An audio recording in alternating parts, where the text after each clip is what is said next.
नमस्कार दोस्तों, स्वागत है आपका भाई पढ़ ले के यूट्यूब चैनल पर। तो जो भी नए बच्चे हैं उन्हें मैं बता देता हूँ कि हम हर महीने की प्लेसेस इन न्यूज़ को कवर करते हैं। क्योंकि आपको पता है कि आपका जो भी प्रीलिम्स का एग्जाम होता है यूपीएससी का, उसके लिए प्लेसेस इन न्यूज़ को कवर करना बहुत इंपॉर्टेंट है। तो इस वजह से मैं क्या करता हूँ, हर महीने की प्लेसेस इन न्यूज़ को इस चैनल पे कवर करता हूँ, है ना। क्योंकि अभी जनवरी खत्म हुआ है, तो हमने क्या किया है, हम सेशन लेके आ गए हैं जनवरी की प्लेसेस इन न्यूज़ का। आगे आने वाले टाइम में आपको मैं पूरे साल की एक बार में प्लेसेस इन न्यूज़ भी करवाऊंगा, ठीक है। बट वो कुछ 1 से 2 महीने बाद मैं वो सेशन लेके आऊंगा, तो आप इस चैनल से जुड़ सकते हैं ताकि आप उस वीडियो को भी देख पाए, है ना। बाकी आपको कैसे कैसे क्वेश्चंस देखने को मिलते हैं एग्जाम में, आपको या तो न्यूज़ रिलेटेड क्वेश्चंस देखने को मिलते हैं, डायरेक्टली बोल दिया जाएगा कि ये इंसिडेंट यहाँ पे हुआ है, तो पूछा जाता है ये कौन सी कंट्री में हुआ है। दूसरी बात, हो सकता है कि आपसे कोई भी रीजन जो न्यूज़ में रहा हो वो पूछ लिया जाए कि ये कौन सी कंट्री में हुआ है। और ये वाला क्वेश्चन और ये वाले क्वेश्चन में डिफरेंस ये है कि ये पूछ लिया जाता है पेयर में, है ना। तो इस तरीके से डिफरेंट डिफरेंट टाइप्स के हमें प्लेसेस इन न्यूज़ से रिलेटेड क्वेश्चंस प्रीलिम्स में देखने को मिलते हैं। तो उसी को मद्देनजर रखते हुए मैंने क्वेश्चन फॉर्मेट में आपके लिए प्लेसेस इन न्यूज़ की इस सेशन को रखा है, जिससे आपकी जिसे हम कहते हैं ना, आप मैगजीन्स पढ़ लेते हैं पर मैगजीन्स को पढ़ने के बाद उन्हें क्वेश्चंस में अप्लाई कैसे करना है वो बहुत मुश्किल हो जाता है ना। तो आपको इधर क्या होगा, इस सेशन में आपको क्वेश्चंस की प्रैक्टिस आ जाएगी, आपकी क्वेश्चंस की प्रैक्टिस हो जाएगी, और कैसे आपको क्वेश्चंस को अप्रोच करना है एग्जाम में, वो भी आपको इस सेशन से हेल्प मिलेगी, ठीक है। तो अब बिना टाइम वेस्ट करे हुए, क्योंकि थोड़ा सा क्या है कि इंट्रोडक्शन इंपॉर्टेंट होता है किसी भी सेशन के लिए, तो मैंने आपको बता दिया है। बाकी अब हम डायरेक्टली क्वेश्चंस की तरफ चलते हैं। अगर मेरी स्पीड किसी को स्लो लगे तो वो वीडियो की स्पीड को 1.25 या 1.5 की स्पीड पे करके देख लेना। ओके, अभी हम जनवरी 2026 की प्लेसेस इन न्यूज़ को कवर कर रहे हैं। अब देखो, बाल्टिक सी जो है वो रिसेंटली न्यूज़ में था। अब होता क्या है, जब भी कोई सी हो गया या कोई भी जगह जो है वो न्यूज़ में है, तो उसके आसपास की जो कंट्रीज है ना, उससे रिलेटेड क्वेश्चन बनाए जाते हैं। वैसे ही यहाँ पे देखो आप, यहाँ पर मैंने क्या किया है आपके लिए, एक क्वेश्चन रखा है जिसमें मैंने ये बोला है कि बाल्टिक सी की जो बॉर्डरिंग कंट्रीज है वो आपको पता होना चाहिए। अब हो सकता है आपको पता हो सकता है नहीं पता हो। तो मैंने क्या किया है, मैंने आगे मैप मतलब कि मैप आगे मैंने ऐड किया है, जिसके थ्रू मैं आपको सारी चीज़ें बताऊँगा कि बाल्टिक सी के आसपास की कंट्रीज़ कौन सी है। अब अगर आप अपने साथ अपने मैप को रखना चाहें, अपनी बुक उसको एटलस को रखना चाहें तो आप रख सकते हैं। अगर नहीं भी रखना चाहेंगे तब भी कोई बात नहीं, मैंने यहाँ पे सब कुछ ऐड किया हुआ है, ठीक है। तो आपको मैं हर क्वेश्चन से पहले 10 सेकंड्स दूँगा। आप आराम से उस क्वेश्चन को देखना, पढ़ना, समझना, और उसके बाद हम उस क्वेश्चन को देखेंगे क्या उसका राइट आंसर है और क्या अप्रोच हमारी रहनी चाहिए थी, ठीक है। तो इस क्वेश्चन के 10 सेकंड्स आपके स्टार्ट होते हैं अब। चलिए।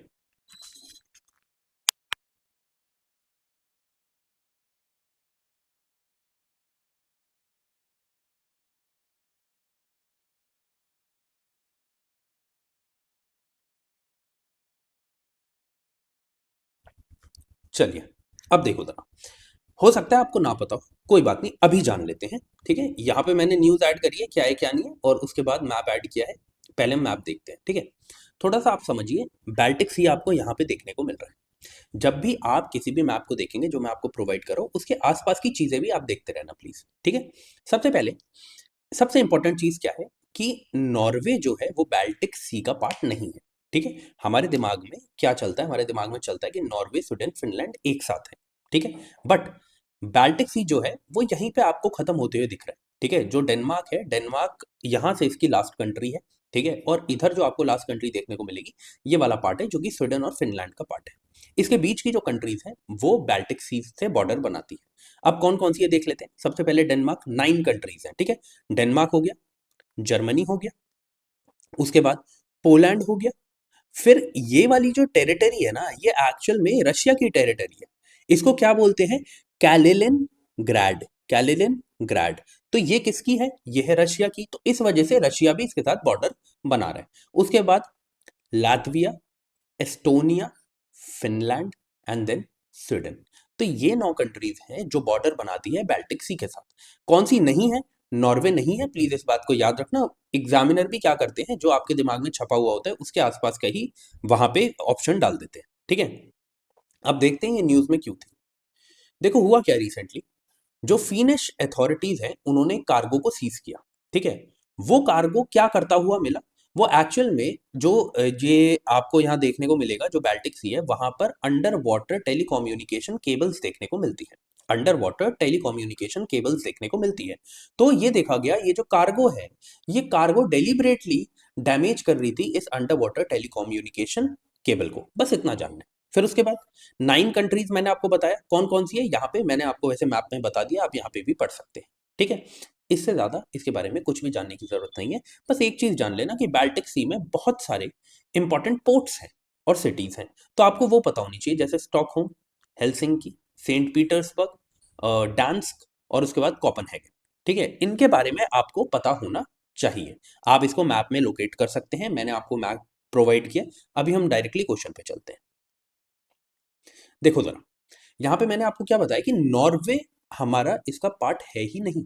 हमने देखा एस्टोनिया है, हमने देखा पोलैंड है, हमने देखा लिथुआनिया है, और उसके बाद हमने देखा रशिया है। तो ये नॉर्वे के अलावा सारे हमें देखने को मिल रहे हैं। तो फिर ऑप्शन नंबर ए जो होगा वो हमारा राइट आंसर होगा। अब चलते हैं हम नेक्स्ट क्वेश्चन पे, ठीक है। तो इस तरीके से हमारी अप्रोच रहेगी पूरे के पूरे सेशन पर, ठीक है।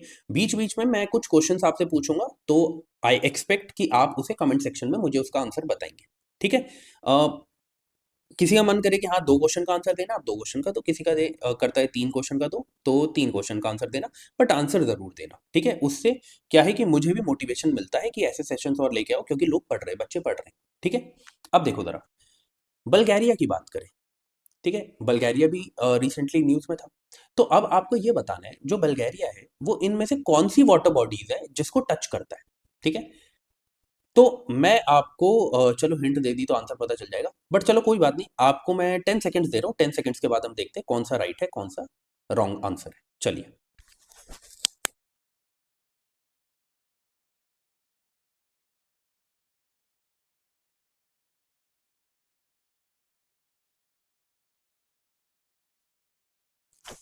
चलिए अब देखते हैं। अगर आपको ऐसा लगता है टाइम कम पड़ रहा है, ठीक है, तो आप क्या कर सकते हैं, आप वीडियो को पॉज कर लेना और फिर देख लेना, है ना। फिर आप उसके बाद उसको फिर से रीप्ले कर लेना, स्टार्ट कर देना वीडियो को। अब देखो जरा, सबसे पहले हम ना इस पे चलते हैं मैप पे, ठीक है। तो आपको यहाँ दिख रहा है बल्गेरिया, बल्गेरिया आपको दिख रहा है कि आसपास की कंट्रीज से चारों तरफ से घिरा पड़ा है, तीनों तरफ से घिरा पड़ा है, बट एक जो जगह है, एक जो साइड है वहां से ये ओपन है टू अ सी, जिसका नाम क्या है, ब्लैक सी। क्या और किसी सी, कोई और सी आपको यहाँ देखने को मिल रहा है? नहीं। आपको इसे बॉर्डरिंग कंट्रीज कौन सी देखने को मिल रही है? आपको दिख रहा है ये जो है, ये वाला पार्ट तो टर्की का है ना, ये वाला पार्ट तो टर्की का है, तो टर्की इसकी बॉर्डरिंग कंट्री आपको देखने को मिल रही है, ठीक है। उसके बाद ग्रीस देखने को मिल रहा है ना, सर्बिया देखने को मिल रहा है, रोमानिया देखने को मिल रहा है, नॉर्थ मैसेडोनिया आपको देखने को मिल रहा है ना। तो ये जो कंट्रीज हैं ये इसकी बॉर्डरिंग कंट्रीज है, प्लस एक जगह ये वाटर बॉडी के लिए, वाटर बॉडी पर ओपन है, जिसका नाम है ब्लैक सी, उस वाटर बॉडी का। अब हुआ क्या कि क्यों इंपॉर्टेंट है, रीजन भी कि ये आपको नॉर्मली क्वेश्चन भी देखने को मिल सकता है, प्लेसेस इन न्यूज से रिलेट करके भी देखने को मिल सकता है। बल्गेरिया ने ऑफिशियली अडॉप्ट कर लिया है यूरो को। आपको पता है कि जो यूरोपियन कंट्रीज है वहां पर एक करेंसी चलती है यूरो, है ना। तो ये जो यूरो है ये बल्गेरिया ने भी क्या किया है, बल्गेरिया ने भी इसे ऑफिशियली अडॉप्ट कर लिया है, एंड ये 21st मेंबर बन चुका है of the member of eurozone, ठीक है। बस इतना याद रखना है, इससे ज्यादा और कुछ याद रखने की जरूरत नहीं है। बस बल्गेरिया याद रखना, it is open to Black Sea, और इसके आसपास की कंट्रीज देख लेना, ओके। अब आ जाओ जरा इधर क्वेश्चन पे वापस। सिर्फ देखो उतना पढ़ना होता है, देखो आपको पीएचडी करने की जरूरत नहीं है। The only thing that is important, the only thing that is important is कि आप सिर्फ उतना करें जितना इंपॉर्टेंट है, जितना नीडेड है। अगर आप बहुत ज्यादा करने जाएंगे तब भी आप अपने को नुकसान ही पहुंचा रहे हैं, ठीक है।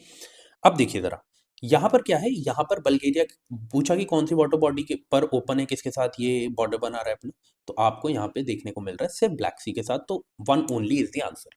अब मैंने क्या किया है, मैंने आपके लिए इस तरीके के ऑप्शंस रखे हैं। मैं वैसे भी ऑप्शंस रखने की सोच रहा था कि only one statement is correct, only two statement is correct, only three statements are correct, but मुझे ऐसा लगा कि वो हो या ना हो उसका कोई ज़्यादा फर्क नहीं पड़ेगा, बिकॉज ये जो सेशंस है ये प्रैक्टिस सेशंस है ना। तो इसमें मुझे आपका कॉन्फिडेंस नहीं गिराना है, मुझे आपका कॉन्फिडेंस बिल्ड करना है। इस वजह से मैंने इस तरीके के ऑप्शंस रखे हैं, ताकि अगर आपको 2 ऑप्शन भी पता हो तो तीसरे तक आप पहुँच पाएँ, है ना? तो इस वजह से क्या है कि मैंने इस तरीके के ऑप्शंस रखे हैं, मुझे आपका जो कॉन्फिडेंस है वो बिल्ड अप करना है, इस वजह से। अब देखो ज़रा, शिवेलुच शिवेलुच वोल्केनो आपको कौन-सी कंट्री में देखने को मिलता है? ठीक है। अब प्रोनंसिएशन थोड़ी अलग हो सकती है, बट आपको पता है कि चलो बता ही देता हूँ, रशियन नेम है, इस वजह से थोड़ी-सी प्रोनंसिएशन अलग है। तो ये रशिया में आपको देखने को मिलता है। क्या है? वोल्केनो है, तो रिसेंटली इरप्ट हुआ होगा, बिल्कुल इरप्ट हुआ है। तो ऐसे लिख देता हूँ मैं, इरप्टेड रिसेंटली, इरप्टेड, ठीक है। उसके बाद और क्या देखने को मिलता है? याद रखना, ये एक स्ट्रैटो वोल्केनो,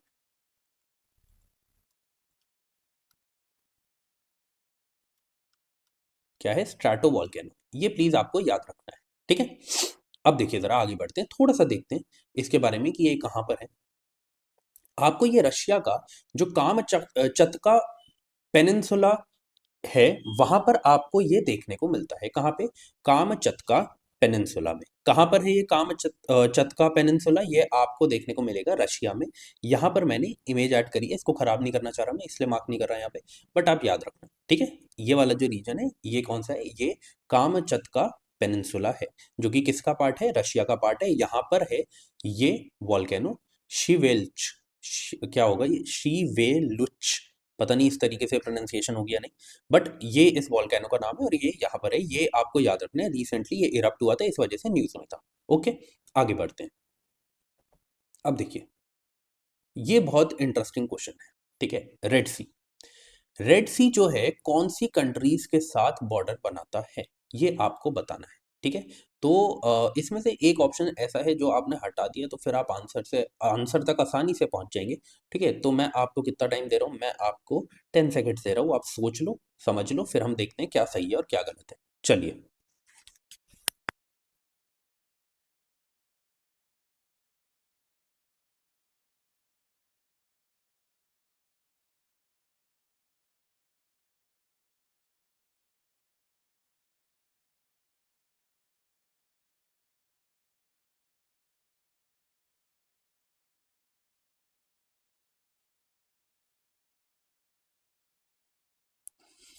चलिए। अब देखो, एक चीज प्लीज याद रखना, ये जो आपको सेशन देखने को मिल रहा है ना, इसमें कुछ क्वेश्चंस होते हैं यूजुअली।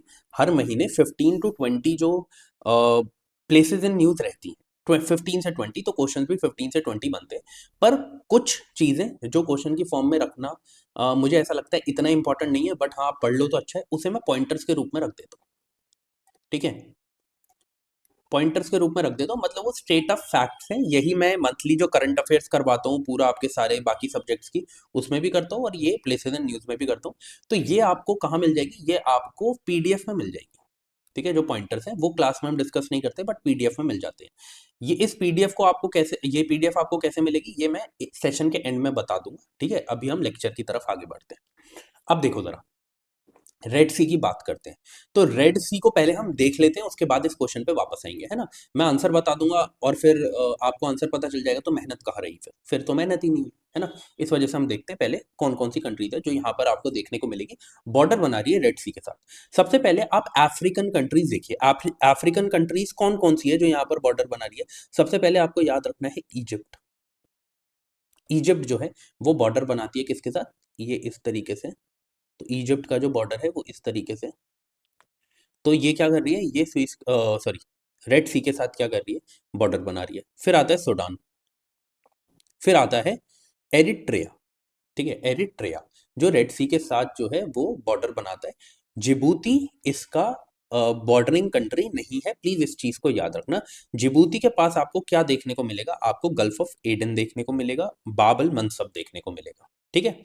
बट आपको रेड सी नहीं देखने को मिलता है जिबूती के पास, इस चीज को याद रखना। अब ये तो 3 कंट्रीज हो गई, किसकी? 3 कंट्रीज हो गई अफ्रीका की। इसकी बात करें एशिया की, तो एशिया में आपको 2 कंट्रीज देखने को मिलेगी जो सामने दिख भी रही होंगी आपको, सऊदी अरेबिया एंड यमन। तो अब आपको क्लियर हो गया होगा कि रेड सी के पास सिर्फ 5 कंट्रीज हैं, 3 है अफ्रीका की, 2 है हमारी एशिया की। ठीक है, आई होप आपको इतनी बात क्लियर होगी। अब आपको एक और चीज पता होगी कि ये मेडिटेरेनियन सी के साथ अगर आपको रेड सी को जोड़ना है तो कौन सी मतलब वो कैनाल है जिससे जुड़ता है, तो वो है स्विस कैनाल। और यही अगर आपको इसे इंडियन ओशन के साथ जोड़ना हो तो कौन जोड़ता है, ये आपको बाबल मंसब स्ट्रेट, उसके बाद गल्फ ऑफ एडन, फिर यहाँ पे इंडियन ओशन आ जाता है, अरेबियन सी आ जाता है। ठीक है, ये चीज आपको पता होनी चाहिए। सब कुछ यहाँ पर लिखा हुआ है, बस आपको क्या करना है, आपको जब पीडीएफ मिल जाए तो आपको इसे पढ़ना है। ठीक है, अब देखो जरा, सऊदी रेड सी अथॉरिटी जो है उसने क्या किया, ये भी देख लेते हैं क्यों न्यूज में है। तो जो सऊदी रेड सी अथॉरिटी है उसने इंट्रोड्यूस किया है एक मैंडेटरी स्टैंडर्डाइज्ड रेगुलेशंस। किसके लिए, एक डिजिटल गाइड इन्होंने इंट्रोड्यूस करी है रेड सी के जितने भी बीचेस हैं उनके लिए। ठीक है, ताकि वहां पर सेफ्टी को एनहांस किया जा सके, एनवायरमेंटल प्रोटेक्शन प्रोवाइड करी जा सके, और टूरिज्म की क्वालिटी को इंक्रीज किया जा सके। इस वजह से इन्होंने एक रेड सी बीच ऑपरेटर्स को एक डिजिटल गाइड प्रोवाइड करी है। क्योंकि आपको देख रहे हैं ना, इतना बड़ा यहाँ पे बॉर्डर है इनका, तो जितने भी बीचेस हैं उनके लिए इन्होंने एक गाइडलाइन, समझ लो गाइडलाइंस प्रोवाइड करी।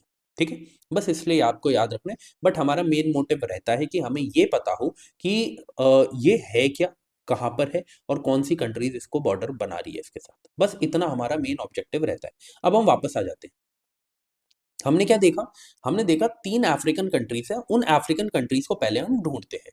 हमने देखा था इजिप्ट है, सूडान है, और हमारी कौन सी है इसमें से, कहाँ दे रखा है क्या, और कोई दे रखी है अभी यहाँ पर जिबूती नहीं होगा, तो इसको हम हटा देते, सिक्स हमने हटाया, तो हमारा ये वाला ऑप्शन जो है वो यहाँ से खत्म हो गया। ओके, अब कौन सा है हमारा, 1 2 3 सऊदी अरेबिया होगा, होगा। क्या यमन होगा, क्या होगा, क्या एरिट्रिया है इसका पार्ट, बिल्कुल है। तो 1 2 3 4 5 कहाँ पे, ये। ठीक है, तो 3 अफ्रीकन कंट्रीज हो गई और 2 एशियन कंट्रीज हो गई, Saudi Arabia and Yemen Asian countries, बाकी 3 अफ्रीकन कंट्रीज जो इसके साथ बॉर्डर बनाती है। मैं बार बार क्यों बोल रहा हूँ, मैं बार बार इसलिए बोल रहा हूँ ताकि इस क्लास में ही आपको याद हो जाए, और अगर क्लास में याद ना हो तो फिर से जब आप इस वीडियो को देखें तो आपको याद हो जाए। ठीक है, आगे बढ़ते हैं। क्योंकि ऐसा थोड़ी है कि पहली बार ही रेड सी न्यूज में है या आखिरी बार होगा, हर बार आएगा, तो हम एक बारी में ही याद कर लेते ताकि अगली बार हमें मेहनत करने की जरूरत ना पड़े। अब आपको एक चीज पता है कि बहुत सारी सेंचुरीज, बहुत सारे नेशनल पार्क्स इतने उल्ट पटांग नाम के साथ आपको देखने को मिलते हैं। उल्ट पटांग क्यों होते हैं, क्योंकि हमने नहीं सुने होते ना, वो नाम थोड़ी उल्ट पटांग है, वो तो हमने नहीं सुना, इस वजह से हमें ऐसा लगता है भाई ये क्या पूछ लिया। तो वो कैसे पूछा जाता है, कहाँ पूछा जाता है, अब आपको समझ आएगा जब आप डेली, सॉरी मंथली बेसिस पे प्लेसेस इन न्यूज को कवर करोगे। जैसे ये है सुना बेदा वाइल्ड लाइफ सेंचुरी, अगर ये एग्जाम में आ गया तो बहुत सारे लोगों को लगेगा भाई क्या पूछ लिया, और जनरली ये जो क्वेश्चन पूछे जाते हैं पेयरिंग में पूछे जाते हैं, पेयरिंग में पूछे जाते हैं। ठीक है, तो इस वजह से अ, अगर आप इसके ऊपर सिलेक्टिवली एक एक क्वेश्चन कर लोगे तो पेयर वाले क्वेश्चन तो आराम से कर पाओगे, है ना। तो ये बोला गया है ये सोना बेदा वाइल्ड लाइफ सेंचुरी जो है ये कहाँ पे लोकेटेड है, और फिर हम देखेंगे क्यों न्यूज में थी, क्यों हमारे लिए पढ़ना ये इंपॉर्टेंट है। 10 सेकंड्स दे रहा हूँ, सोच लो, फिर हम देखते हैं इसका राइट आंसर क्या है। चलिए,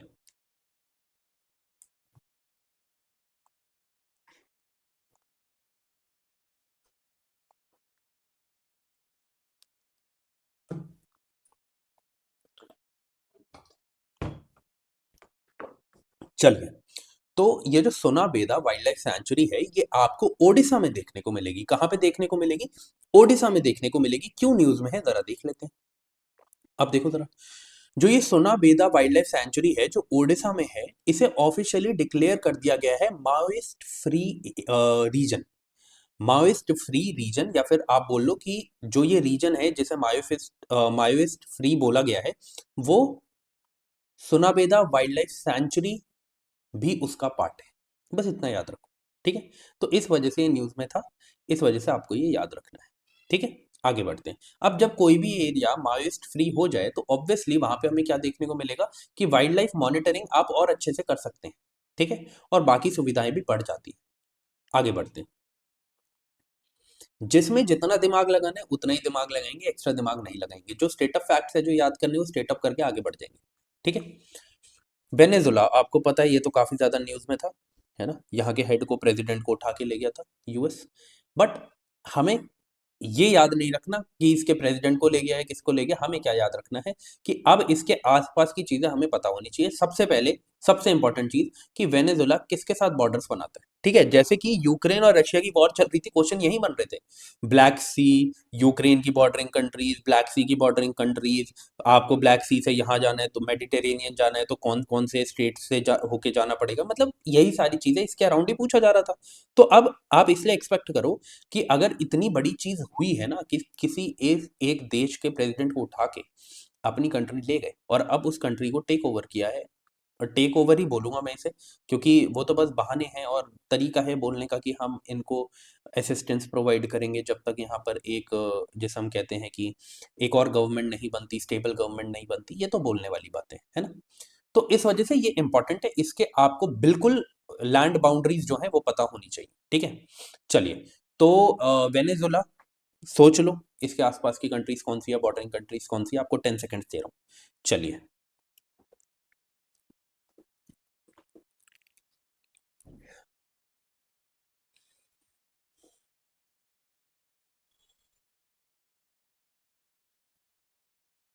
ओके, चलिए। अब देखिए जरा, जो वेनेजुला है उसकी आसपास की कंट्रीज कौन सी है, कोलंबिया, ब्राजील एंड ग्युआना। ठीक है, अब देखो जरा, अब वही मैं कहता हूँ ना, अगर मैंने डायरेक्टली बता दिया तो फिर मजा ही नहीं है, इसलिए मैं आपको पहले मैप दिखाता हूँ। अब देखो, अब आप मैप देखोगे तो आपको और मजा आएगा। देखो, आपको सबसे पहले तो एक बात समझ में आ रही होगी कि वेनेजुला ओपन है किसको, कैरेबियन सी की तरफ। फिर से इसके भी तीन तरीके से हमें तीन बाउंड्रीज देखने को, तीन बॉर्डर्स देखने को मिल रहे हैं तीन कंट्रीज के साथ। कौन कौन सी है, सबसे पहले कोलंबिया, ठीक है, फिर ब्राजील, फिर गुयाना। ये आपको याद रखने हैं। ठीक है, ओपन किस पे, कैरेबियन सी पे, ये याद रखना है। तो वही बोला गया नेबरिंग कंट्रीज में, मैंने कैरेबियन सी ऐड क्यों किया है, क्योंकि एक वाटर बॉडी है, तो प्लीज इसे याद रखना। फिर गुयाना, ब्राजील एंड कोलंबिया, ये तीन कंट्रीज हैं जो आपको बिल्कुल याद रखनी है। ठीक है, बाकी तो आप अपने एटलस में भी देख सकते हैं, नहीं तो आप इसे भी एक्सप्लोर कर सकते हैं, इसके आसपास की चीजें जरूर देख सकते हैं। ठीक है, आगे बढ़ते हैं। ये बहुत इंपॉर्टेंट है, रोजावा रीजन। मुझे ऐसा लगता है पेयरिंग वाले क्वेश्चन में ये पूछा ही जाएगा, तो इसके बारे में बिल्कुल आपको पता होना चाहिए। और मैं तो ये कहूंगा कि जिस कंट्री का भी मैं आपको बताऊंगा, जिस कंट्री में ये है उसका भी आपको पता होना चाहिए, उस कंट्री में भी कौन से एरिया में। ठीक है, तो अभी मैप के थ्रू आपको सब कुछ क्लियर हो जाएगा कि उसके ये नॉर्दर्न रीजन में आपको देखने को मिलेगा। अब कौन सी कंट्री आपको ये देखना है, आपके पास 10 सेकेंड्स है, फिर मैं आपको राइट आंसर बताता हूँ। चलिए।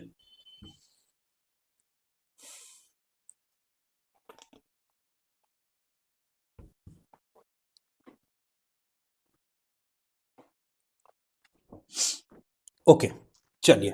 तो जो रोजावा रीजन है ये आपको सीरिया में देखने को मिलेगा, नॉर्दर्न सीरिया में देखने को मिलेगा। जरा मैं मैप पे दिखाता हूँ आपको, फिर इस पे आएंगे ऊपर। ठीक है, कि क्यू न्यूज में ये आपको इधर देखने को मिलेगा।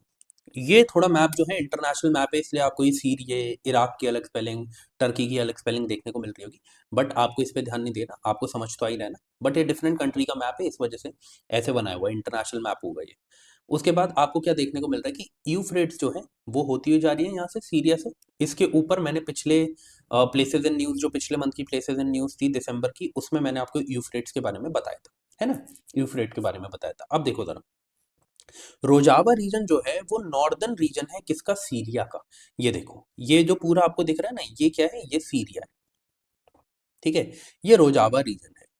ये ऐसा रीजन है सीरिया का जहां पर आपको ऑटोनॉमस डेमोक्रेटिक गवर्नमेंट देखने को मिलेगी। ठीक है, ऑटोनॉमस डेमोक्रेटिक गवर्नमेंट देखने को मिलेगी, और यहाँ पर वो झड़प चलती रहती है, इस वजह से ये जो रीजन है ये न्यूज में रहता है। अब आपको क्या देखना है, आपको इस रीजन के आपको बॉर्डर्स देखने हैं। किसके साथ है, आपको दो कंट्री देखने को मिल रही है, टर्की और इराक। ठीक है, आपको समझ तो आ ही रहा होगा ये इराक और टर्की है ना। अब देखो जरा, अब जरा न्यूज पे आ जाओ। रोजावा, मैंने आपको बताया, ये एक डेमोक्रेटिक ऑटोनॉमस एडमिनिस्ट्रेशन है जो कि north and east of Syria में आपको देखने को मिलेगा। तो इसको ऑफिशियली क्या बोलते हैं, रोजावा रीजन को, इसको बोलते हैं democratic autonomous administration of north and east Syria, dance. ठीक है, ये आपको याद रखना है। ये एक ऑटोनॉमस रीजन है, ऑटोनॉमस मतलब खुद ही इसको गवर्न किया जा रहा है, एक ऑटोनॉमस रीजन है कहाँ का, नॉर्थ ईस्टर्न सीरिया का। ठीक है, जो 2012 में बना था।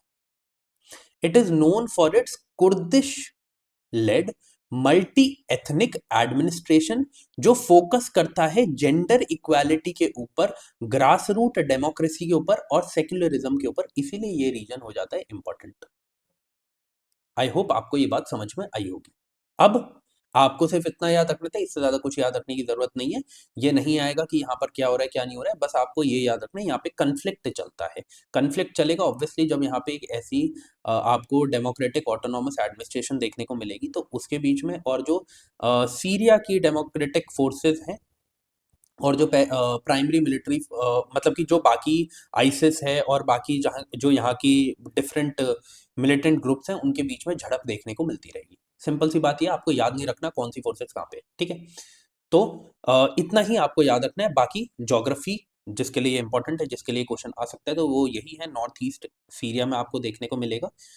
बॉर्डर किसके साथ है? टर्की और इराक के साथ, जो मैं आपको बता चुका हूँ, ठीक है। Challenges, faces significant challenge including the lack of international recognition, क्योंकि अभी भी ये माना जाता है ये सीरिया का पार्ट है, बट ऑब्वियसली ये क्या है, ये मैंने फिर बोला democratic autonomous administration of north and east Syria, ये खुद अपने आप को क्या करते हैं, अपने आप को एडमिनिस्टर करते हैं सीरिया से अलग, बट फिर भी इनको इंटरनेशनल रिकॉग्निशन नहीं मिली है। ऑन गोइंग कन्फ्लिक्ट इधर चलता रहता है एंड हॉस्टिलिटी फ्रॉम टर्की, ठीक है। तो मतलब वही है, जो लोकल मिलिटेंट ग्रुप हैं और ये इनके बीच में क्लैशेस आपको देखने को मिलेंगे, इतना वो इंपॉर्टेंट नहीं। आगे बढ़ते हैं।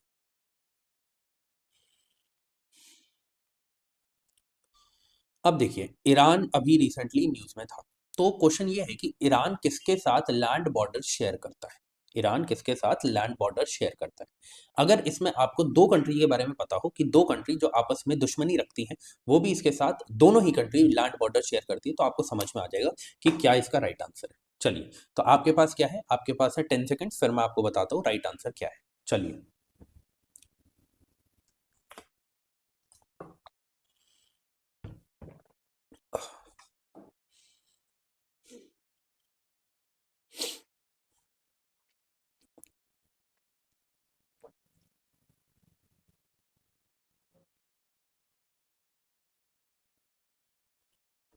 ओके, अब देखिए जरा, सबसे पहले आपको याद रखना है अर्मेनिया और अजरबैजान जो आपस में, जिनके बीच में झड़प चलती रहती है, ये दोनों इसके साथ लैंड बॉर्डर शेयर करते हैं। प्लस हमारा जानी दुश्मन पाकिस्तान, ये भी इसके साथ लैंड बॉर्डर शेयर करता है। इराक, इराक ईरान दोनों साथ साथ में है, तो वो भी इसके साथ लैंड बॉर्डर शेयर करता है, ठीक है। टर्की, अभी दिखाता हूँ, बिल्कुल करता है। तुर्कमेनिस्तान बिल्कुल करता है। अफगानिस्तान ऑब्वियसली पाकिस्तान कर रहा है, अफगानिस्तान भी करेगा, ठीक है। पाकिस्तान आता है, फिर अफगानिस्तान आता है, फिर ईरान आता है, इस तरीके से अभी हम देख लेंगे। सऊदी अरेबिया नहीं करता है, और इसी वजह से लास्ट ऑप्शन में मैंने ये जानबूझ के एक्स्ट्रा डाला था, ताकि आप लोग कंफ्यूज हों। मैं चाहता हूं आप कंफ्यूज हो, क्योंकि जब आप गलती करेंगे तो और अच्छे से सीखेंगे, ठीक है। तो ये है, बट अब फिर वही बात है, ये पढ़ लिया देख लिया कोई मजा थोड़ी आया, थोड़ा देखना पड़ेगा, मैप पे चलना पड़ेगा, समझना पड़ेगा थोड़ा सा, है ना। देखो, यहाँ पर ये जो है, ये अजरबैजान है, ठीक है। और ये छोटा सा बॉर्डर यहाँ पे देखने को मिलेगा, ये है अर्मेनिया का, ठीक है। फिर टर्की हो गया, ठीक है। उसके बाद इधर तुर्कमेनिस्तान हो गया, ये अफगानिस्तान हो गया, फिर पाकिस्तान हो गया, ठीक है। सऊदी अरेबिया देखो यहाँ पे नहीं है, सऊदी अरेबिया इसका पार्ट नहीं है, ना ही कुवैत है, क्या है, इराक है। ये किस पे ओपन है? एक जगह आपको पर्शियन गल्फ पे भी ओपन दिखेगा, और आपको कहां पे दिखेगा? अरेबियन सी में भी ओपन दिखेगा, ठीक है। यहां पर स्ट्रेट ऑफ होमरूज जो है वो किसके बीच में है? होर्मुज जो है वो किसके बीच में है? ओमान के बीच में, और आपको देखने को मिलेगा ईरान के बीच में। ये जो छोटा सा पार्ट है ना, ये छोटा सा जो ये पॉइंट है, ये पॉइंट, ये एक्चुअल में ये किसकी टेरिटरी है? टेरिटरी है ओमान की, पर आपको यहां से यहां तक यूएई देखने को मिल रहा है ना, बट ये जो पॉइंट है, ये ओमान का है, प्लीज इसे याद रखना। उसके बाद आपको यहाँ पे क्या क्या देखने को मिलेगा? आपको यहाँ पे एल्ब्रुज, एल्बुर्ज माउंटेन्स देखने को मिल रही है, ठीक है। आपको जैग्रोस माउंटेन्स देखने को मिल रही है, आपको लेक उर्मिया देखने को मिल रहा है, ठीक है। आपको टैब्रिज देखने को मिल रहा है, ठीक है। तो आपको ये याद रखना है कि यहाँ पर क्या क्या देखने को मिल रहा है। यहाँ पर दो इंपॉर्टेंट डेजर्ट्स भी हैं। कौन कौन से डेजर्ट्स हैं? आपको देखने को मिलेगा दश्त ए लुत और दश्त ए कवीर। ये आपको दोनों जो इंपॉर्टेंट डेजर्ट्स हैं वो आपको याद रखने हैं, ठीक है। बस इतना ही इंपॉर्टेंट है, इससे ज़्यादा इसमें कुछ इंपॉर्टेंट नहीं है। बाकी यहाँ पे मैंने लिख दिया कौन कौन सी नेबरिंग कंट्रीज हैं। आप जब पीडीएफ मिल जाए तो आप इसे अच्छे से पढ़ सकते हैं। क्यों इसे पढ़ना इंपॉर्टेंट है? क्योंकि ईरान में रिसेंटली क्या देखने को मिला है, nation wide protest triggered by economic collapse, soaring inflation and currency depreciation. इस वजह से क्या है, यहाँ पे नेशन वाइड प्रोटेस्ट देखने को मिला। अब देखो, आपको पता है कि प्रीवियस ईयर क्वेश्चंस की मैं सीरीज करवा रहा हूँ। जैसे आपको अगर जो भी नहीं, जिसको नहीं पता उसको मैं बता देता हूँ। मैं प्रीवियस ईयर क्वेश्चन की सीरीज करवा रहा हूँ, जिसमें मैं 15 क्वेश्चंस जो है वो डेली करवाता हूँ। ठीक है, उसमें मैं आपको ये भी बताता हूँ आपको किस तरीके की अप्रोच रखनी है क्वेश्चन को सॉल्व करते हुए। जितने भी इंपॉर्टेंट कीवर्ड्स है वो भी हम उसमें कवर करते हैं और प्रॉपर एक्सप्लेनेशन देखते हैं। अब मैं इस टाइम पर क्यों बता रहा हूँ आपको, मैं इस टाइम पर इसलिए बता रहा हूँ क्योंकि वहां पे मैंने आपको दिखाया है प्रीवियस ईयर क्वेश्चंस में ये भी पूछा गया है कि अगर ये रीजन न्यूज में है तो क्यों है। ठीक है, तो इस वजह से मैं ये बोल रहा हूँ कि आपको ये पता होना चाहिए कि अगर इस रीजन के बारे में हम कोई न्यूज पढ़ रहे हैं तो क्यों पढ़ रहे हैं। हम इसके बारे में अगर इस प्लेस को कवर कर रहे हैं तो क्यों कर रहे हैं, क्योंकि हो सकता है कि आपसे रीजन पूछ लिया जाए कि क्यों ये जैसे हम कहते हैं न्यूज में था। अब वो रीजन कैसे पूछते हैं, वो पेयर में डाल देते हैं, या कंट्री डाली, यहाँ पे रीजन डाला। अब आपको बताना है कि कौन सा सही है कौन सा नहीं है। ठीक है, तो इसलिए आपको सबके रीजन पता होने चाहिए। ओके, आगे बढ़ते हैं। ये तो बहुत टाइम से न्यूज है, पिछले 2-3 महीने से ये न्यूज में है, तो मुझे ऐसा लगता है कि इसके ऊपर क्वेश्चन पूछा जाएगा। हो सकता है पेयर्स में क्वेश्चन पूछ ले।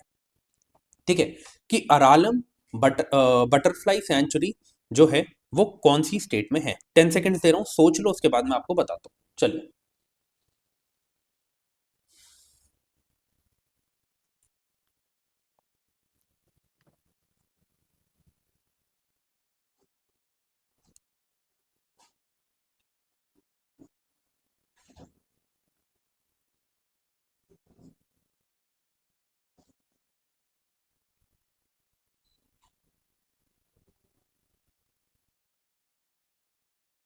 चलिए, ओके। अरालम बटरफ्लाई सेंचुरी ये क्या है? देखो, एक्चुअली पहले ये एक वाइल्ड लाइफ सेंचुरी थी। मैं बता देता हूँ, केरला में है वैसे, पर पहले मैं आपको न्यूज़ बता देता हूँ। ये जो अरालम वाइल्ड लाइफ सेंचुरी थी ये पहले, अब इसको कन्वर्ट कर दिया किसमें, बटरफ्लाई सेंचुरी में। तो पहले क्या थी, वाइल्ड लाइफ सेंचुरी, अब क्या बन गई है, बटरफ्लाई सेंचुरी। ये क्यों इंपॉर्टेंट है, क्योंकि ये स्टेट की पहली डेडिकेटेड बटरफ्लाई सैंचुरी बन चुकी है, इसीलिए इसको पढ़ना इंपॉर्टेंट है। कौन सी डिस्ट्रिक्ट में है केरला में भी, कन्नूर डिस्ट्रिक्ट में। ठीक है, इसीलिए आपको ये चीज याद रखनी है। पिछले 2 से 3 महीने में ये न्यूज में थी, मैंने पहले की प्लेसेस इन न्यूज में भी इसे कवर किया है। ठीक है, तो क्या है, केरला। ओके, आगे बढ़ते हैं। अब देखो, ये इस क्लास का सबसे मुश्किल क्वेश्चन है। सबसे मुश्किल, इससे मुश्किल कोई क्वेश्चन आपको नहीं देखने को मिलेगा। हुआ क्या, कुछ जो स्पीशीज थी वो डिस्कवर करी गई है रिसेंटली। तो मैंने क्या किया, मैंने सबको ही एक साथ रख दिया जो भी इस महीने डिस्कवर करी गई है। बट मैंने क्या किया, मैंने इसको रीजन बेस्ड क्वेश्चन बनाया कि कौन सी स्पीशीज कहाँ पर मिली है। ठीक है, कौन सी स्पीशीज कहाँ पर मिली है। आपके लिए चीजों को आसान करने के लिए मैंने लिख दिया है कि ये फंगस है, ये स्नेक है, ये स्प्रिंग टेल है, ये फंगस है, ये स्पाइडर है, ये प्लांट है। तो आपको थोड़ा बहुत आइडिया मिले। अब इसके लिए I will give you at least 20 seconds, आप पढ़ो। आता है समझ में, ठीक है, नहीं आता कोई बात नहीं, मैं अभी आपको थोड़ी देर में बता दूंगा। ठीक है, तो आपके पास है 15 सेकेंड, थोड़ा सा सोच लो इसके बारे में। चलिए।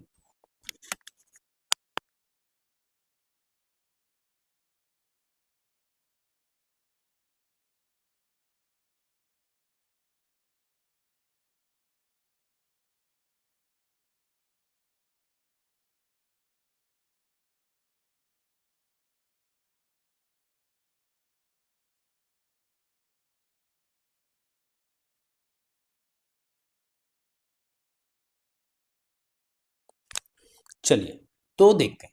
ये आपको जो, देखो, मैं जैसे मैं पढ़ता हूँ वैसे ही आप पढ़ सकते हैं, अगर आपको नहीं पढ़ा जा रहा आपसे तो। ब्रिजो पोरस कन्नडी।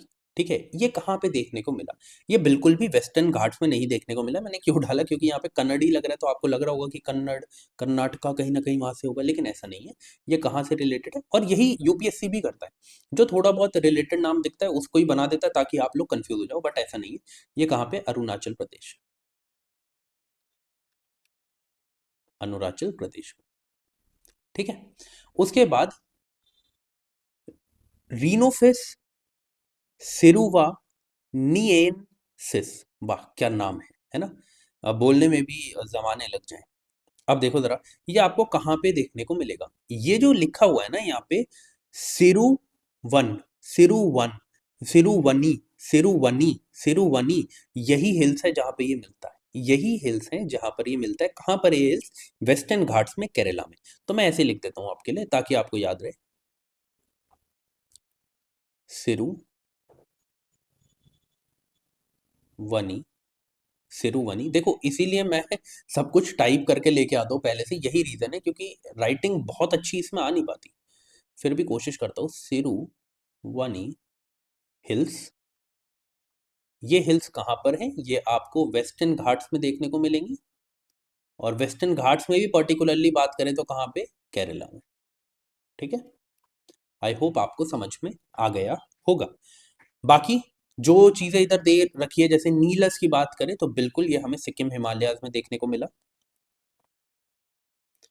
ठीक है। उसके बाद आप पैरासाइने मेलिसिया की बात करें तो ये खासी हिल्स में देखने को मिला। इसके नाम देखो यहाँ पे, खासियाना। इसीलिए, इसीलिए इसे समझो। ठीक है। तो ये क्या है? ये करेक्ट है।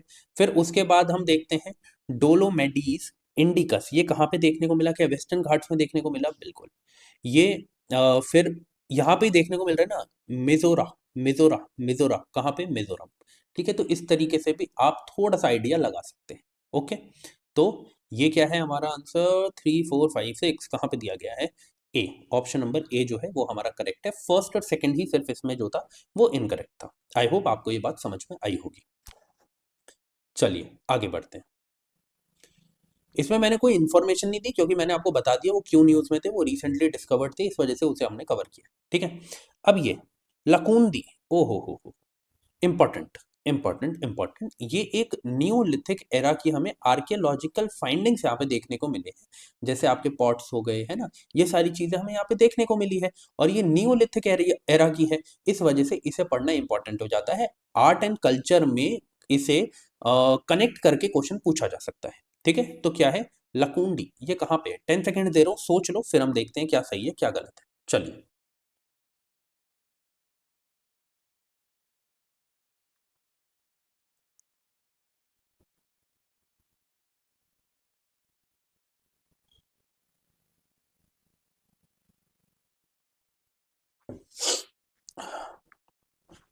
ओके। चलिए। तो ये जो लकुंडी है, ये आपको कहाँ पे देखने को मिलेगा? ये कर्नाटका में देखने को मिलेगा। ठीक है। ये क्या है अभी हम डिस्कस कर लेते हैं। चलिए। ओके। तो यहाँ पर रिसेंटली एक्सकवेशन करी गई थी, तो एक नियोलिथिक एरा के हमें आर्टिफैक्ट्स देखने को मिले हैं। जैसे मैंने आपको बताया, पॉट्स वगैरह, पोट्री देखने को मिली है, स्टोन टूल्स यहाँ पे देखने को मिले हैं। ठीक है। और ये किसके पास है? जो कोटे विरा भदेश्वर टेम्पल है, भद्रेश्वर टेम्पल है, उसके पास ये हमें साइट देखने को मिली है। ठीक है। तो इस वजह से ये बोला गया, इसको कनेक्ट किया गया है जो कि जो 11th 12th सेंचुरी में इस एरिया में, ये माना गया था 11th 12th सेंचुरी में, मिडीवियल पीरियड में यहाँ पे लोग रहते थे। बट अब ये रिसेंट जो एक्सकवेशन हुई है, उसके बाद पता चला है कि ये साइट तो नियोलिथिक एज तक जाती है ना। तो ये चीज़ आपको याद रखनी है। इससे ज़्यादा और कुछ इसमें इंपॉर्टेंट नहीं है। जो इंपॉर्टेंट है वो हमने कवर कर लिया है। ओके। तो मैंने ऊपर मार्क कर दिया था। हाँ जी, आगे बढ़ते हैं। हाँ, ये बहुत इंपॉर्टेंट है। ऑस्ट्रेलिया की स्टेट ऑफ विक्टोरिया जो है, वो अभी रिसेंटली न्यूज में थी, क्योंकि वहां पे एक बहुत बड़े लेवल की हमें बुशफायर देखने को मिली। सीवियर बुशफायर हमें देखने को मिली। तो ये न्यूज में था। अब क्वेश्चन मैंने ये नहीं बनाया कि ये विक्टोरिया है कहाँ पे, ये तो सबको पता है ऑस्ट्रेलिया में है। ठीक है। मैंने क्वेश्चन बनाया ऑस्ट्रेलिया में भी कहाँ पर, ऑस्ट्रेलिया में भी कहाँ पर। ठीक है। और कौन से ओशन के साथ बॉर्डर बना रही है, ये आपको पता होना चाहिए। ठीक है। तो आपको 10 सेकंड दे रहा हूँ, थोड़ा सोचने की कोशिश करो, फिर हम देखते हैं क्या सही है क्या गलत है। इसमें मैं आपको मैप दिखाऊंगा, इस पे मैप दिखाना जरूरी है। वो वाइल्ड लाइफ सेंचुरीज हो गई, साइट्स हो गई, उस पे इतना दिखाना जरूरी नहीं है मैप। बट हाँ, जो हम कंट्रीज पढ़ रहे हैं उसमें मैप दिखाना इंपॉर्टेंट है। चलिए।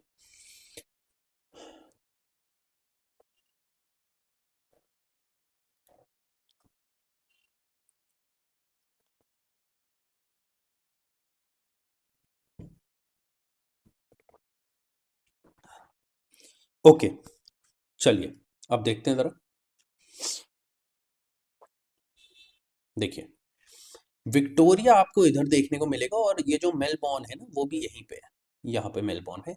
तो ये जो विक्टोरिया है ये आपको यहीं देखने को मिलेगा। कहाँ पर आपको देखने को मिल रहा है? सबसे पहले ये, अगर आप इसको मिडल मानते हैं तो सबसे पहले आप ईस्ट में जा रहे हैं फिर साउथ में जा रहे हैं। तो आपको कहाँ देखने को मिल रहा है? ये south eastern part of Australia में। ठीक है, ओपन किसके लिए? साउदर्न सी के लिए, ओके, साउदर्न ओशन के लिए। ठीक है, ये वाला जो यहाँ पे आपको देखने को मिलेगा साउदर्न ओशन है सारा। ठीक है, तो इस वजह से ये ओपन है साउदर्न ओशन पर। और यहाँ पे आपको तस्मन सी भी देखने को मिलेगा, प्लीज इसे भी आप याद रखना। ओके, फिर ग्रेट बैरियर रीफ आपको कहाँ पे देखने को मिलती है? आपको नॉर्थ ईस्टर्न पार्ट में आपको देखने को मिलती है mainly great barrier reef. Okay, इतना याद रखना। नॉर्दर्न टेरिटरी ये है, क्वींसलैंड यहाँ पर है, साउथ ऑस्ट्रेलिया यहाँ पर है, वेस्टर्न ऑस्ट्रेलिया ये है, न्यू साउथ वेल्स जो है यहाँ पर है, और विक्टोरिया जो है ये वाला रीजन है। प्लीज इस बात को याद रखना। ठीक है, अब ऑप्शन कौन सा होगा इसमें? Obviously option number B. ठीक है, यही रीजन है कि पहले मैं आपको मैप दिखा देता हूँ ताकि आपको भी समझ में आए हमने ये ऑप्शन किया है तो क्यों किया है। मैं डायरेक्टली बता दूंगा तो फिर उसका कोई फायदा नहीं है ना। आगे बढ़ते हैं। द ऑस्ट्रेलियन स्टेट ऑफ, हाँ बस ये तो मैंने आपको बताया बुश फायर की वजह से। और वैसे भी यहाँ पे फायर जो है, फॉरेस्ट फायर होना तो बहुत आम बात हो गई है अब, है ना। हमें हर सीजन में सुनने को मिलता ही रहता है। Muna island, very important. आपको इससे एक कनेक्टेड चीज बताता हूँ कि मैं ना क्या करता हूँ कि डेली बेसिस पे करंट अफेयर्स लेके आता हूँ। 10 से 15 मिनट का सेशन होता है, 10 से 15 मिनट का सेशन होता है।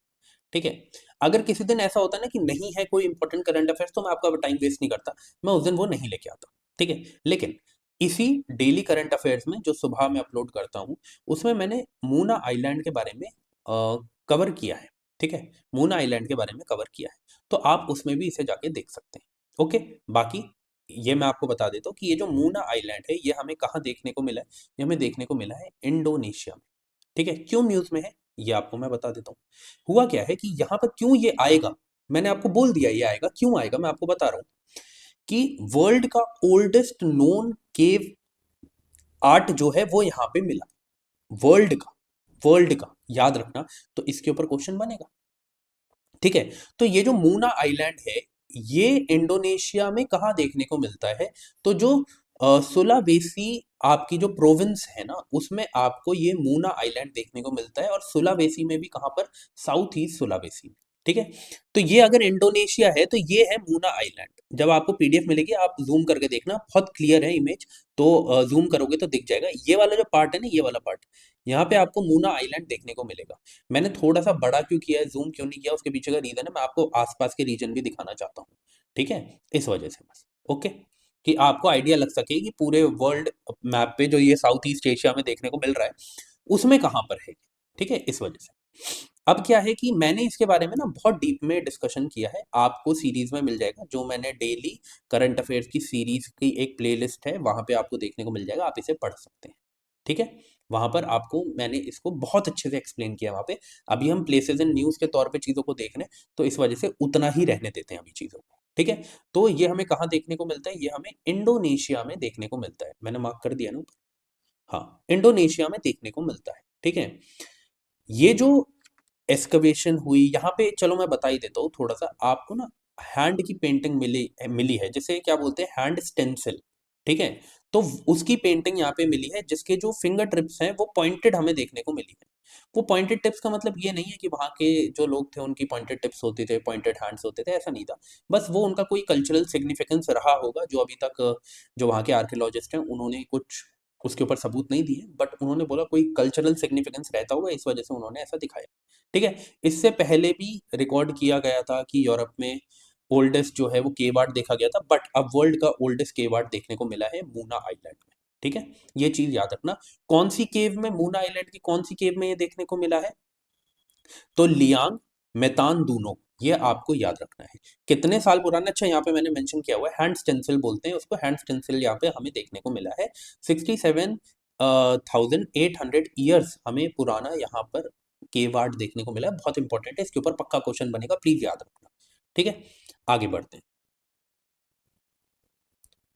तो ऐसे ही है कि जो डेली करंट अफेयर्स है ना उसमें मैं इंपॉर्टेंट चीजें ही डालता हूँ, उसमें मैं आपको प्रीलिम्स का क्वेश्चन भी बना के दे देता हूँ कि आप कमेंट सेक्शन में मुझे आंसर बता सकते हैं। ओके, तो सबसे पहले इस क्वेश्चन को करने के लिए सिर्फ आपको इतना पता होना जरूरी नहीं है कि वो पर्टिकुलर चीज है कहां पर, आपको पता होना चाहिए कि वो है क्या। सबसे पहले तो वर्ल्ड का लार्जेस्ट आइलैंड है कौन सा?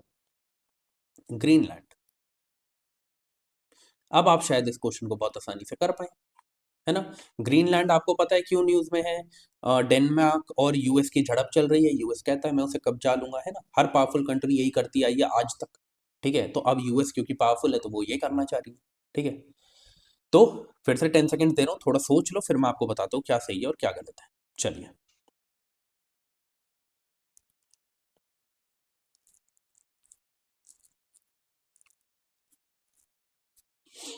ओके। तो इसका जो राइट आंसर आपको देखने को मिलेगा वो है option number B, the North Atlantic Ocean east of Canada. ठीक है, इसको अच्छा कर देता हूँ, एक ही तरफ जाला है हल्का सा। जा ला है क्यों बोल रहा हूँ भाई, जा रहा है। ओके। जब बहुत देर तक बोलते हैं तो ऐसे ही होने लगता है। अब देखो, ग्रीनलैंड आपको यहाँ देखने को मिल रहा है। आप क्या करोगे, आप इसके आसपास के जो मतलब कि बे है, स्ट्रेट है, ओशन है, वो सारी चीजें देखोगे। जैसे आपको क्या देखने को मिल रहा है कि यहाँ पर इसके वेस्ट में आपको बैफिन बे देखने को मिल रही है, ठीक है। फिर थोड़ा सा आपको साउथ वेस्टर्न पार्ट में जो है वो क्या देखने को मिल रहा है, डेविस स्ट्रेट देखने को मिल रही है। इस तरफ क्या देखने को मिल रहा है, नॉर्थ अटलांटिक ओशन, वो तो पूरा का पूरा ही है। फिर इस तरफ आपको क्या देखने को मिल रहा है, डेनमार्क स्ट्रेट देखने को मिल रही है, ठीक है। इधर क्या है, ग्रीनलैंड सी है, ठीक है। ऊपर आप जाएंगे, ऊपर ज़्यादा ऊपर जाएंगे तो आपको यहाँ पे आर्टिक सी देखने को मिलेगा। तो इसीलिए ये चीज़ें जो है आपको याद रखनी है, क्या करनी है, याद रखनी है। तो थोड़ा सा इसके बारे में, इस मैप को आप अच्छे से देखेंगे तो आपको चीज़ें समझ में आएंगी, क्योंकि क्वेश्चन यहाँ से बनना है। ये बहुत टाइम तक न्यूज़ में रहा है, तो इसके ऊपर क्वेश्चन बनेगा ही बनेगा, कुछ भी कर लो आप, ये याद रखना। तो इसीलिए ग्रीनलैंड को आपको अच्छे से पढ़ना है कि कहाँ पर है, कौन से ओशन में लाई करता है, आसपास कौन सा सी स्ट्रेट बे है। इतनी चीज़ें आपको याद रखनी है। एक्चुअल में डी फैक्टो अगर बात करें तो अभी इसके ऊपर किसका हक है, अभी डेनमार्क का हक है, डेनमार्क की ये टेरिटरी है। ये चीज़ आपको याद रखनी है, ठीक है। आगे बढ़ते हैं। मैंने मार्क कर दिया है। हाँ जी, कर दिया है। आगे बढ़ते हैं, देखिए 15 क्वेश्चन, वेमर ट्राइंगल। ये क्वेश्चन आएगा, लिख के ले लो। ये क्वेश्चन आएगा, लिख के ले लो, ठीक है। क्यों आएगा अभी इसके ऊपर बात करेंगे। इंडिया ने पहली बार वेमर ट्राइंगल जो कंट्रीज हैं उनके साथ एमओयू साइन किया है, इस वजह से ये न्यूज में है और ये आएगा क्योंकि फर्स्ट टाइम है। तो आपको ये बताना है, ये जो वेमर ट्राइंगल है ये कौन सी कंट्रीज है, कौन सी तीन कंट्रीज, ट्राइंगल है तो ऑब्वियसली तीन कंट्रीज होंगी। कौन सी तीन कंट्रीज है जो वेमर ट्राइंगल का पार्ट है, ये आपको बताना है। 10 सेकंड्स में आपको दे रहा हूं, फिर मैं आपको बताऊंगा राइट आंसर क्या है। चलिए।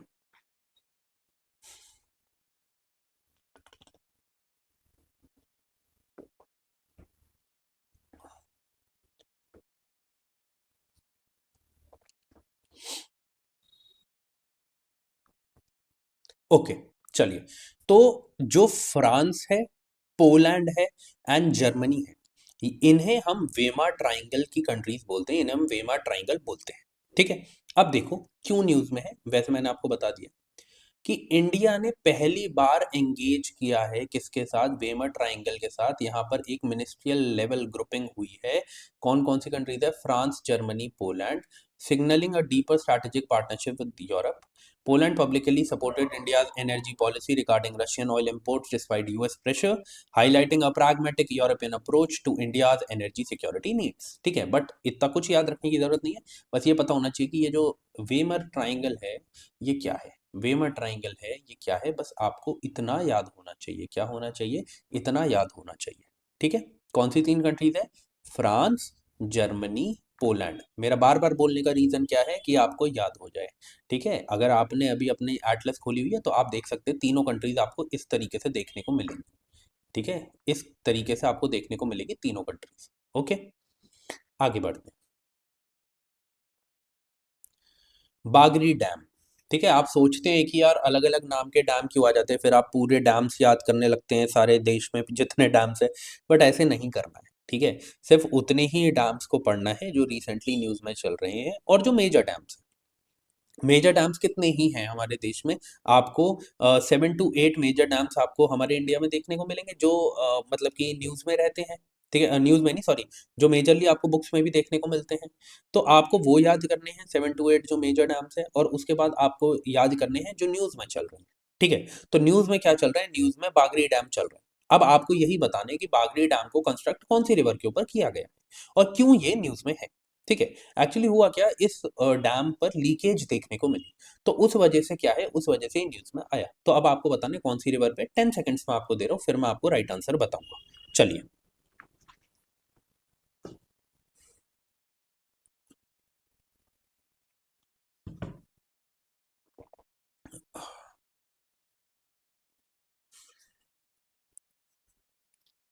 ओके। तो जो बागरी डैम आपको देखने को मिलता है, ये आपको नर्मदा रिवर पे देखने को मिलता है, जो जबलपुर डिस्ट्रिक्ट है, वहाँ पे ये आपको देखने को मिलता है। हाँ जी, यहाँ पे लिखा भी है ना, देखो। जो जबलपुर डिस्ट्रिक्ट है, वहाँ पे ये देखने को मिलेगा आपको मध्य प्रदेश में। कौन सी रिवर पे है, नर्मदा रिवर पर है। ठीक है। इसको ऑफिशियली किस नाम से जाना जाता है, रानी अवंतीबाई लोधी सागर प्रोजेक्ट। प्लीज इसे याद रखना, यही क्वेश्चन पूछ लिया जाएगा, या बागरी डैम पूछेंगे या इस नाम से पूछेंगे। तो आपको दोनों ही पता होने चाहिए। अब क्या हुआ कि नेशनल डैम सेफ्टी अथॉरिटी जो है, उन्होंने एक issued a show cause notice due to severe leakage. यहाँ पे लीकेज देखने को मिली है, सीवियर लीकेज देखने को मिली है। A show cause notice due to severe leakage from the masonry spillway. Masonry का मतलब वही जो, मतलब कि बनाया गया एम्बाकमेंट है। ठीक है। उसमें हमें क्या है, उसमें हमें लीकेज देखने को मिली। ओके। इस वजह से ये न्यूज़ में था। और क्या इंपॉर्टेंस है, और कोई इंपॉर्टेंस नहीं है इसकी अभी, इसीलिए बस न्यूज़ में, इसलिए आपको याद रखना है। चलिए आगे बढ़ते हैं। बानेर घाटा नेशनल पार्क, ये क्यों न्यूज़ में है, कहाँ पर है, इसके बारे में अभी हम देखेंगे। ठीक है। सुप्रीम कोर्ट ने वापस इसका जो एरिया है उसे बढ़ा दिया है। 2016 में पहले इसका एरिया डिफाइन किया था, एक्सक्लूसिव इकोनॉमिक जोन को डिफाइन किया था, उसके बाद 2020 में कम कर दिया गया। अब वापस से उसको 2016 के हिसाब से ही कर दिया गया है, इसलिए न्यूज़ में है। और सुप्रीम कोर्ट का डिसीजन है, इस वजह से ये न्यूज़ में है। ठीक है। तो सुप्रीम कोर्ट का डिसीजन है, इसी वजह से हमें पता होना चाहिए ये कहाँ पे। ठीक है। चलिए। तो आपको 10 सेकंड दे रहा हूँ, फिर मैं आपको बताऊंगा क्या करेक्ट है और क्या रॉन्ग है। चलिए।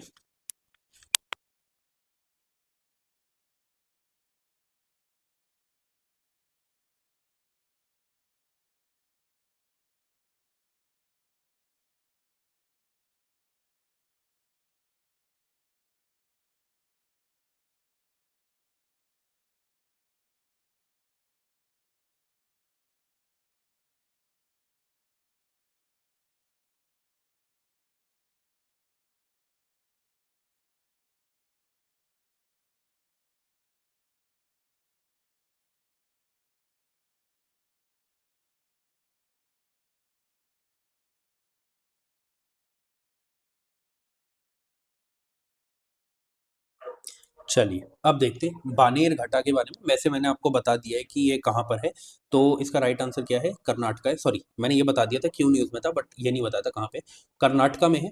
अब देखिए ज़रा क्यों न्यूज़ में, मैंने फिर से बोला, सुप्रीम कोर्ट ने अपॉइंट किया था सेंट्रल एम्पावर्ड कमेटी को, जिन्होंने रिकमेंड किया है कि 2020 की जो 2020 में जो रिड्यूस किया गया था बानेर घाटा नेशनल पार्क का इकोलॉजिकली सेंसिटिव जोन।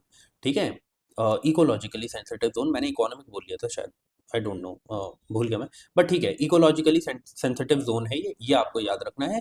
ठीक है। और ये बोला गया है कि जो 2016 की जो ड्राफ्ट नोटिफिकेशन थी, जो ओरिजिनली बताया गया था कि इतना एरिया होना चाहिए, उतना ही वापस कर देना चाहिए, ऐसा यहाँ पे रिकमेंड किया गया है। सुप्रीम कोर्ट की एक अपॉइंटेड सेंट्रल एम्पावर्ड कमेटी थी, उसने ऐसा बोला है। ठीक है। ये चीज आपको याद रखना है, तो इसीलिए मैंने बोला कि सुप्रीम कोर्ट ने बोला, क्योंकि उसी ने एक अपॉइंट करी थी एक कमेटी, वो आपको याद रखने की जरूरत नहीं है। बस न्यूज़ में क्यों था, मैं आपके लिए एक वो बनाना चाह रहा था, इंपॉर्टेंस की क्यों इसकी इंपॉर्टेंस है, बस। ठीक है, इतना आपको याद रखना है। आगे बढ़ते हैं।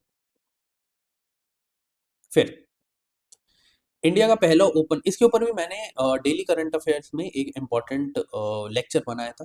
ठीक है भाई, 10 to 15 मिनट्स का था, तो आप देख सकते हैं उसे जाके। उसमें मैंने इसके बारे में बहुत अच्छे से एक्सप्लेन किया है, बहुत डीप में एक्सप्लेन किया है कि इसका फ़ायदा क्या है, सिग्निफिकेंस क्या है इसकी, क्यों बनाया गया, एम क्या है। ठीक है। और कहाँ पर ये बना हुआ है, ये सारी बात करी गई है। तो अभी हम लोकेशन बेस्ड चीज़ें इससे रिलेटेड देख लेंगे। जैसे यहाँ पे बोला गया कि इंडिया का पहला ओपन सी मरीन फिश फार्मिंग प्रोजेक्ट जो है, जो रिसेंटली न्यूज़ में, क्यों इंपॉर्टेंट है, क्योंकि पहला है। Fish marine fish farming project है। ठीक है। ये कहाँ पर हुआ है, कहाँ पर ये बनाया गया है, ये आपको बताना है। आपको मैं 10 सेकंड दे रहा हूँ, उसके बाद मैं आपको बताऊंगा राइट आंसर क्या है। चलिए।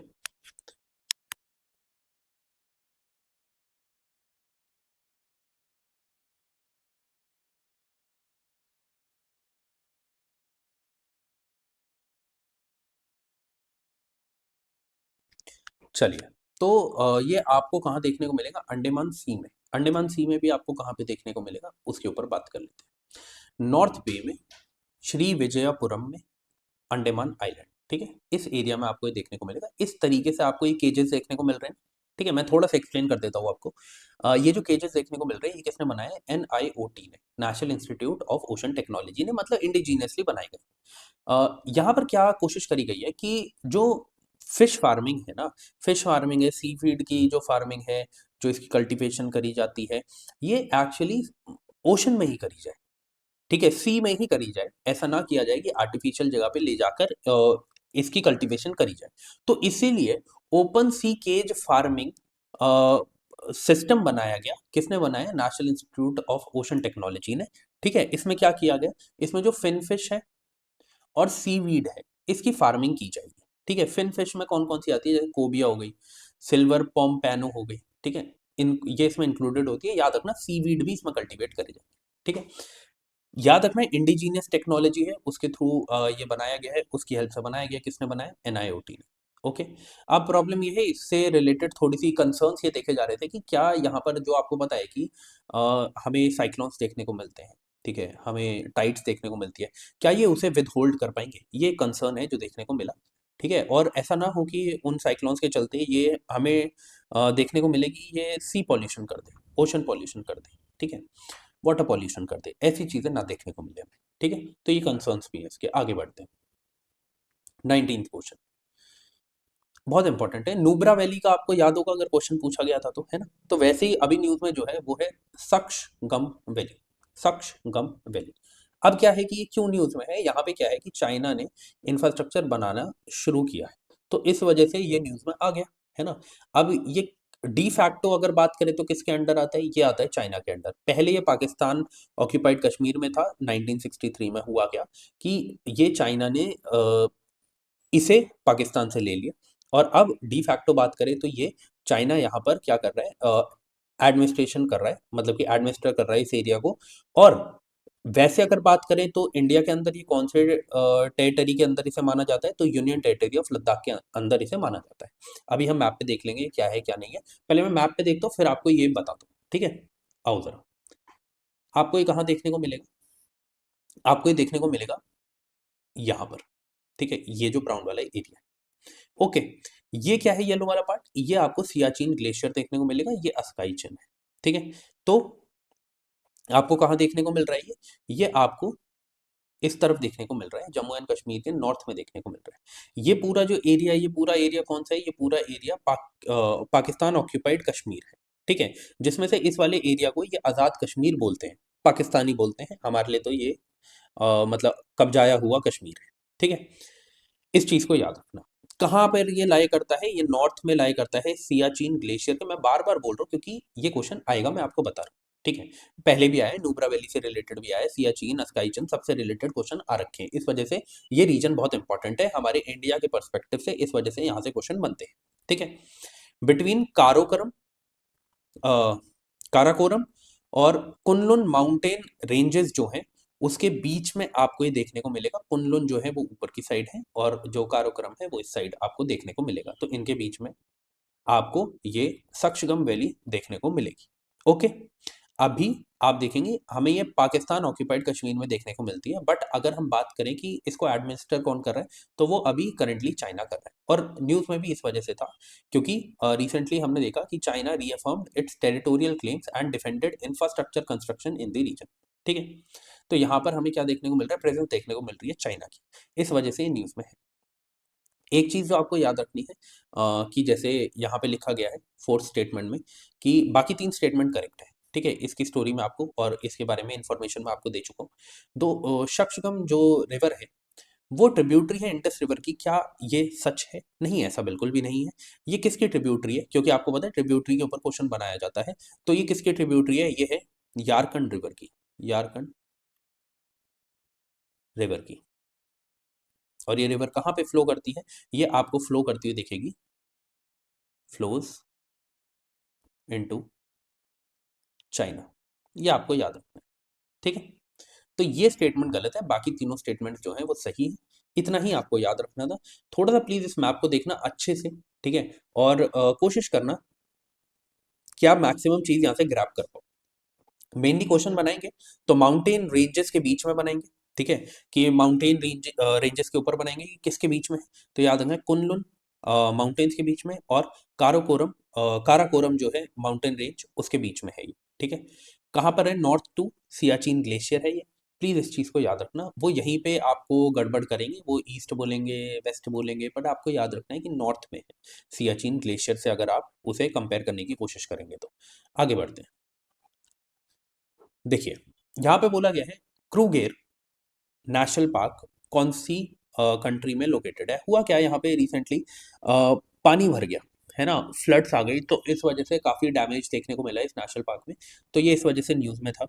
तो ये कहाँ पर है आपको बताना है, आपके पास है 10 सेकेंड्स, फिर मैं आपको बताता हूँ राइट आंसर क्या है। चलिए।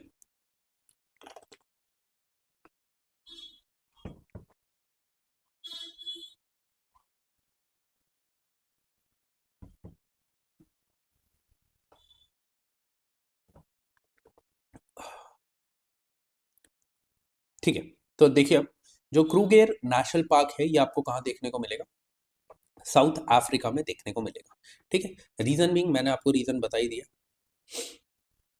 कि हुआ क्या है यहाँ पे, कि फ्लड्स ने डैमेज कर दिया यहाँ के इंफ्रास्ट्रक्चर को, and cause water levels to certain camps to exceed the records of 2000, ठीक है, फ्रॉम 2000 जो 2000 सन 2000 में हुआ होगा, उसके भी जो मतलब कि लिमिट थी उसको भी इसने पार कर दिया इस बार, जो हमें 2026 में देखने को मिला है जनवरी में, ठीक है। तो ये इंपॉर्टेंट चीजें थी जो आपको याद रखनी थी, और ये था आपका जनवरी की प्लेसेस इन न्यूज़ के इंपॉर्टेंट क्वेश्चंस।